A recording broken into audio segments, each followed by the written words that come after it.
The Interim Care Program, or ICP, is an innovative program. And Sacramento was one of the first places in the country to start a program like this. It was really the vision of the hospitals and the community-based system to come up with a model of this kind. Often, hospitals may reach a point where they can discharge someone medically, but then they're going to end up on the street. They're not in a safe, clean place. If they have a wound, they may not be able to care for it. And before you know it, you've got a revolving door back into the hospital.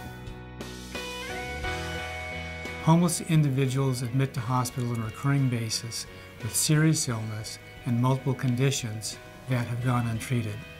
The real benefit of the Interim Care Program is that it breaks this recurring cycle by providing the full continuum of care necessary to improve health and overall quality of life.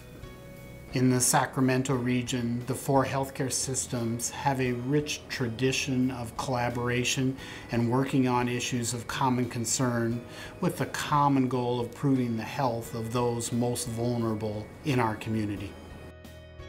In the end, these resourceful joint ventures, like the ICP, are not only beneficial for the partnering organizations, but provide streamlined and efficient care for the people who need it most. By clearly connecting agencies and organizations, we've strengthened the fabric of our healthcare system, ensuring that no one slips through the cracks. Through the Interim Care Program, we help people get the medications they need, the access to medical care that they need, so that their chronic disease can stay managed, that they don't end up coming back to the hospital. And in the end, that's best for the patient, that's best for our healthcare system, and that's best for the community.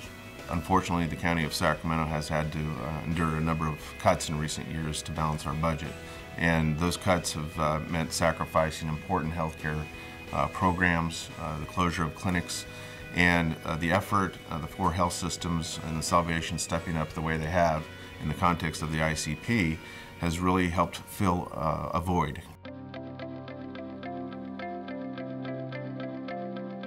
The Salvation Army operates a 125-bed shelter program. Within that shelter is the ICP program.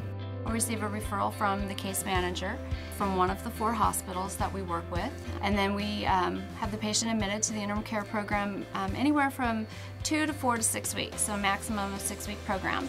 And then the patient is discharged to the Salvation Army, who continues to do case management and medical care. The effort is able to provide a medical team, a case management team. The Salvation Army obviously has shelter, cafeteria, and so there's on-site amenities for our clients to practice their activities of daily living. It's not about the Salvation Army, it's not about the effort, it's not about the healthcare providers. It's about making sure collectively that we're doing the best that we can to help people that are in need. When I arrived here, I was feeling like I was at the end of my life and that there was no hope left. Valerie was a wonderful client of ours. She came in with a lot of problems with breathing, and so having a shelter environment kept her safe. My nurse worked with me on a weekly basis, checking in to make sure I had everything I needed, and basically helped me set up a plan to get my life together and, you know, to get better and go on with life. I have my own place. I take care of myself. I meet my own needs. I make sure my bills are paid every month. And, you know, they taught me a lot of that stuff, how to do those things, because before I came here, I really didn't have all that knowledge. And so coming here and learning a lot of things that I didn't know before I came helped me to maintain and keep a stable home and be successful at it. Part of our mission is to meet the needs of people when they're struggling in the community, and the Interim Care Program definitely meets the needs and aligns itself well with the mission of the Salvation Army. We have a remarkable program that is really a reflection of the partnership. And I can say that we've made a dent in the housing of people who are otherwise homeless. From this board member's perspective, I'm very thankful for what the 4 health systems have done to maintain the ICP, and what the effort and the Salvation have contributed to make sure that this is a successful program.